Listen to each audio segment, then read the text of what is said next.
Hello, Christian Ministry students. In this video, we're going to talk about something that's usually of quite interest to those who are in this class, and it has to do with jobs and graduate school, and recognizing that really the majority of you, while you're Christian persons, will probably be what's referred to as bivocational, that you will be working at some job, and you will also be employed or very active in a church doing some form of ministry. And then there'll be several of you that your work will be full-time with the church or with the church organization. So we're going to start with 3 questions, and these 3 questions are detailed in the book Soul Explorer, so you can follow up there, but they're important questions, and you have to decide these. You cannot be guilty of what Boone Pickens used to call the ready, aim, aim, aim, aim syndrome. You got to be able to ready, aim, and fire. In other words, you have to finally say, okay, I'm pretty sure that this is what God wants me to do, and start pursuing that. That's why you did your call to ministry paper.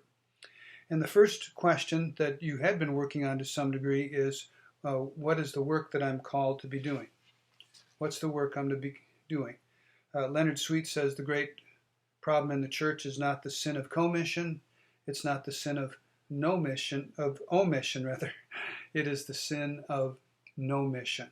What is your mission? And as you match up from your spiritual gifts inventory with the sense of calling you have, what is it that you think you're supposed to be doing? You know, if you were talking to the majority of 18 to 25-year-olds, the 2 things that pop up more frequently than any as far as a life goal are they want to become rich and they want to become famous. By contrast, your goal as a Christian person is to follow Jesus, and it is to fulfill the Great Commission. That's your life goal. Jesus is the one that you serve. In fact, some have even suggested you don't even talk about leadership as a Christian. It's really followership, because there's one leader who is Jesus. So that's the first question that you have to deal with, is to know what it is you're to be doing and to pursue that well. And secondly, as a Christian person, are you called to be a lay person or an ordained clergy? Again, the majority will be lay persons, but here's good news. The Department of Labor actually predicts right now that clergy and church workers are the 4th most in demand profession right now as far as unfulfilled positions that require an advanced degree usually. So there's a great need. There's lots and lots of young adults that are answering the call to serve God as clergy. In the last 2 decades, the average age of a seminarian, person going to seminary, has dropped from 44 years to 24 years. So lots of young adults who are answering the call to serve God full-time. So you have to answer that question. Am I going to do it as a lay person, or am I going to be ordained, which is a special calling of God serving full-time in the church? And then the third question is there further study required of me? That's a big question. Here you are in undergraduate school, and I want to commend you. I think this undergraduate degree is a really tough one to earn, because you have this whole smattering of gen ed, and then you get into your major, and many of you have a minor or a double major. And it is true, I've found that study at the graduate level is more difficult, but it's also quite specific in the area that you're interested in. And so I think because you are interested and intrigued at that time you have a sense of what you want to do, that people tend to do well in grad school. And so we're going to talk about both here first, both the kinds of jobs that you can get coming out of a program like ours, a bachelor's degree, and then we'll talk about how to get into grad school or seminary, because so many of you are going to do that. You're just going to keep going to school, like I did. College was the 10 best years of my life. You may not go as long as I did, but that might mean you have greater direction for your life. So let me mention several areas and tell you that kind of the average salary we figure for persons coming out with a bachelor's degree is roughly equivalent to what you might make in public school teaching. So somewhere in the 30s, 30,000s. You can get an idea. some of the other majors coming out of Lindsey Wilson, if you're going to be an RN or if you're going to be an accountant, CPA, the salaries are considerably higher. But I got to tell you, the lifetime and post-lifetime benefits of serving God are wonderful. So some of the vocations that are having a greater need, the salaries are even higher, particularly youth ministry. There's just a shortage on them, and so you might even get a starting salary up in the 40s. So we'll mention the youth ministry is a first area that many of you could go into full-time. Local churches, parachurch, very common area. Young adult ministry, we've got students who go into parachurch ministries like Cru, Campus Crusade, Fellowship of Christian Athletes, or in some very large churches they have young adult ministers. Children's ministry, some of you have taken classes with Miss Carol. If I was a local pastor of a congregation, even before I hired a youth director, I'd want to hire a children's ministry person, because that's where persons are most typically impacted in regards to making a decision for Christ, and that whole formative time leading up to adolescence is so important.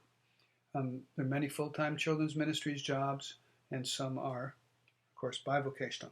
Some of you will want to go into the mission field. You feel a calling to cross-cultural service, maybe overseas, as many of our graduates are. But here in the United States, particularly some of the larger denominations like the Methodists and the Baptists, have 2-year programs where you can work in a Native American reservation or work in an inner city or something of that nature, rural areas, and you are able to find out if this is really your calling here, and then if it is, then you can commit the rest of your life to it. Some of you are going to be pastors. That's yet another area. We have many persons who become pastors immediately upon getting their bachelor's degree. While many denominations do require seminary, I have read that 8 of the 10 largest churches in the country are pastored by individuals who did not go to seminary. Music ministry would be a 6th. Typically, worship leaders, they're not full-time jobs, they're bivocational, but you would be assisting, leading the worship music in a congregation. Social ministry, several of you will probably be in that full-time. Particularly you double majors with human services or psychology. There are some persons on church staffs, but there are many church-owned agencies, children's homes, counseling centers, hospice, inner city ministries, many opportunities for service full-time in social ministries. If you like campus ministry, if you don't want to leave the college or a college work, college campuses, parachurch, campus ministries, even working in residence life or student life. We've had many students that have done that kind of work on a church-related college campus. Number 9 would be family ministries. Parents' Day Out, church-run daycares, local church staff. There are opportunities for even full-time work there. We've had a couple students do that. And let's say, and I know for a fact a couple of you are business majors, every large organization that's church-run, and even some very large churches, have full-time business administrators. And so you could still work full-time for the church. We need you bean counters and money managers to help us. Then there's Christian journalism. Christian journalism, we've had a couple students who've actually done quite well in that area, at least one who's a full-time writer, others who want to write or help with magazines and articles, and that's a great field to go to. Teaching administration, you might want to teach at a Christian school. We have had several of our students who've gotten majors in Christian ministries, took some educational classes as well, and now are full-time on Christian schools, K through 12. Camping ministry, sports ministries, working at Christian camps or directing the athletic programs at churches are another one. And we've had a couple of students who've gone into what I call media or tech ministries, TV, radio, things of that nature, helping with all the technical aspects of publishing. And then finally I'll mention, just because several of you have inquired about my military side of my life, you could go into the military. You could not become a chaplain with a bachelor's degree. That requires a seminary degree, but you could become a chaplain assistant. You would start at an advanced rank with your bachelor's degree of what's called an E4 or corporal. Your starting salary would be close to around $30,000, and you get your GI Bill, which would then enable you to go to grad school. That's actually something I did, and it was a very good decision for me. You get to work with chaplains who are military ministers, help run the chapel, do ministry for a number of years if you really like that, and maybe full-time if you found that was your calling. Then our last aspect of things we're going to talk about are seminary and graduate schools. Seminaries, there are many that are in Kentucky here.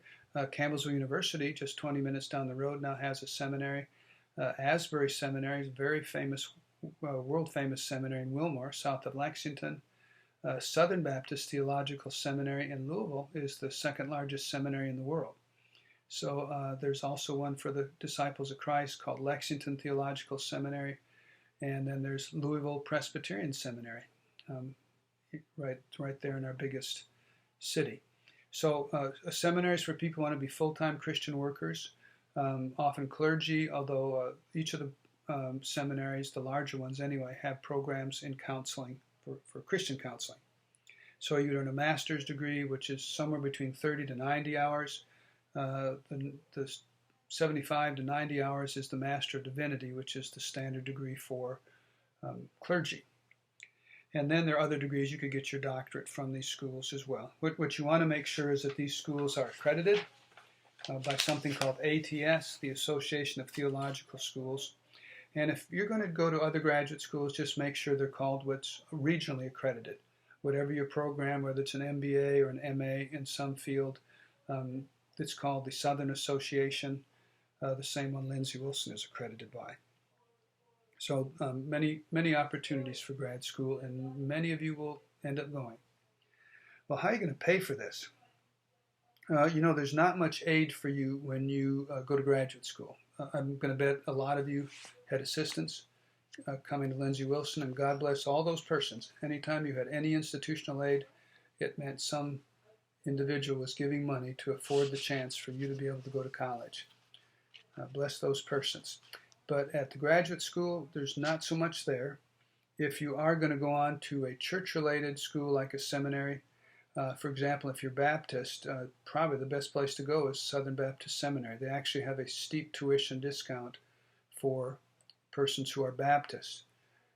If you are going to a school like Asbury, and you come with a Christian Ministries degree, they actually reduce your degree by about 21 graduate hours and allow you to have a head start. The same would be true at United Seminary in Dayton, Ohio. And so those schools actually enable you to finish your graduate degree with a lesser number of hours. Your denomination, whatever you belong to, can give you different forms of aid and can assist you. Of course, I mentioned the military with GI Bill. Or, of course, you could take out loans. Some of you are going, I don't want to take out more loans. The idea here is that once you have a bachelor's degree, you've proven you can do collegiate study, and you become a professional person, any bank or lending institution would recognize that you're a known quantity, that you're capable only of doing the studies but of earning a good income, and so you'll be likely to get loans at lower interest rates. And don't worry about taking loans out. I tried not to, but I ended up having to do some with the lengthy time I went through school. And it's an investment in yourself. It comes back to you. The advice given to me when I was an undergraduate is if you go on to graduate school, go to the very best schools that you can and apply yourself, and it'll take you places that you'll want to go. And so many of you are going to do this. Please call on me. I write great letters of recommendation to help you get into graduate school, and I'd like you to be able to do well. If you have other questions or you're wondering about a certain field and what kind of money you might make or graduate school, just contact me by email, and I'll be glad to be of assistance to guide you in these important decisions post Lindsey Wilson College. Okay, have a good day. God bless you.